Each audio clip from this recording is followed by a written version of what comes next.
Welcome back, everybody. Today, I'm going to teach you how to show text when you hover over a button in Wix. This is a really neat trick that can make your website more interactive and help guide visitors by revealing additional information or instructions when they hover over buttons. Before we dive in, if you want to get started on Wix, you can click on the link in the description down below. To start, you'll need to head over to the Wix website and log into your Wix account.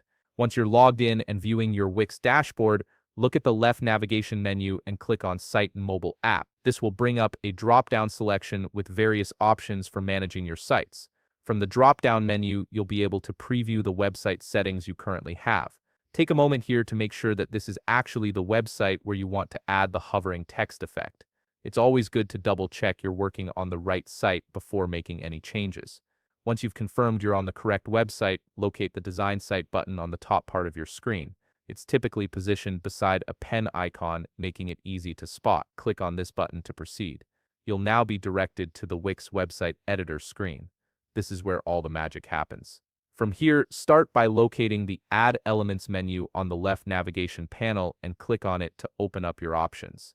The Add Elements menu will expand, and from here you can see all the different elements you can use to customize your website. From the list of elements, locate the button element. You'll be presented with several types of buttons to choose from. Keep in mind that we'll be using 2 elements to make this hovering effect work properly. Select the type of button you wish to use and simply drag it onto your website canvas where you want it positioned. Now for the actual hovering effect, click on the Add Elements menu again.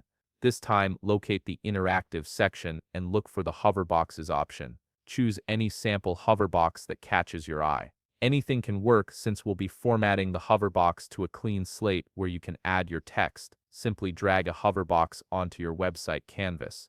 Once you've added the hoverbox, start by removing any image or elements that are inside your hoverbox by default, then resize it to match the same dimensions as your button. Once the hoverbox and the button are connected and aligned, click on the Hover option on the top left part of your screen. You'll see an Add to Hover button. Click on it and an Add Element menu will appear. This is where you'll be adding the text that shows when hovering. Click on the text element and select a sample text you wish to use. Now to give it a cleaner, more professional view, we can delete the button during the hover mode and insert the text inside the hoverbox instead. Take note that we are only deleting the button during hover mode, not the regular state. Once you've completed these steps, simply click on Preview to see how the hover effect works and how it displays your text when someone hovers over that area. You've now created an interactive hover effect that reveals text. If you found this video helpful, please leave a like, subscribe, and see you in the next video.